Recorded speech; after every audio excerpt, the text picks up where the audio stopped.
দ্রুততম সময়ের মধ্যে জামায়াত ইসলামীকে নিষিদ্ধ করে দেয়া প্রজ্ঞাপন বাতিল চান দলটির আমির ডাক্তার শফিকুর রহমান। এটিএন বাংলাকে দেয়া সাক্ষাৎকারে তিনি বলেন, অবৈধ শেখ হাসিনা সরকারের দেয়া ওই প্রজ্ঞাপনটিও অবৈধ। এসব অন্তর্বর্তীকালীন সরকারকে নির্বাচন আয়োজনের জন্য যৌক্তিক সময় দেওয়ার কথাও জানান জামায়াত আমির। আরও জানাচ্ছেন ইয়াসিন রানা। ছাত্র জনতার গণঅভ্যুত্থানের 4 দিন আগে সন্ত্রাস দমন আইনে জামায়াত ইসলামীকে নিষিদ্ধ করে শেখ হাসিনা সরকার।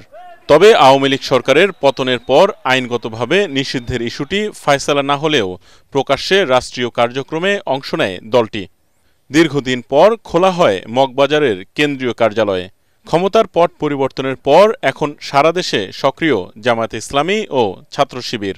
পরিস্থিতিকে শান্ত রাখার জন্য আহ্বান জানিয়ে তবে দলের ওপর নিষিদ্ধের তকমা কবে কাটবে এ নিয়ে তৃণমূল নেতাকর্মীদের নানা প্রশ্ন থাকলেও খুব একটা চিন্তিত নন জামায়াতের আমির।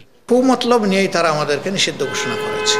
অবৈধ সরকারের সকল নির্বাহী আদেশ অবৈধ, এমনকি বিচার বিভাগকে কক্ষিগত করে যে অবিচার করা হয়েছে সেগুলো অবৈধ নয়। অতএব এটা আমরা বড় কোনো সমস্যা মনে করি না। তারপরেও যেহেতু একটা গণবিপ্লব হয়ে গেছে, এই বিপ্লবের পরে এখন যারা সরকারে আছেন এটি তাদের দায়িত্ব যে এই বিপ্লবে একমাত্র ক্ষতিগ্রস্ত দল হিসাবে এই বিষয়টা তারা বিবেচনায় নেবেন। এটাই জনগণ আশা করে তাদের কাছে। তিনি জানান, আপাতত বড় কর্মসূচি নিয়ে মাঠে নামছে না জামাত। নির্বাচনের প্রস্তুতি থাকলেও তা নিয়ে নেই তোড়জোড়। আমরা এখনই তাদেরকে নিয়ে যে আজকেই একটা টেনিয়র ঠিক হয়ে যাক, কবে তারা যাবে, নির্বাচন কবে হবে, এটা আমরা উপযুক্ত মনে করি না।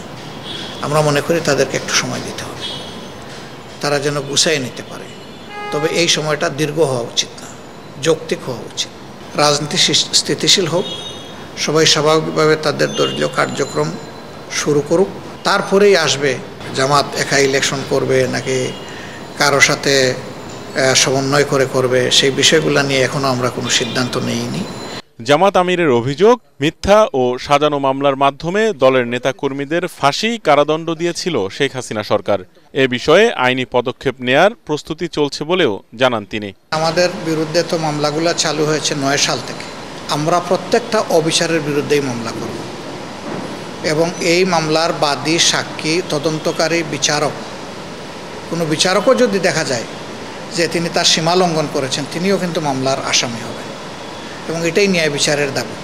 আওয়ামী লীগ করলো না 14 দল করলো, এটা বড় কথা না।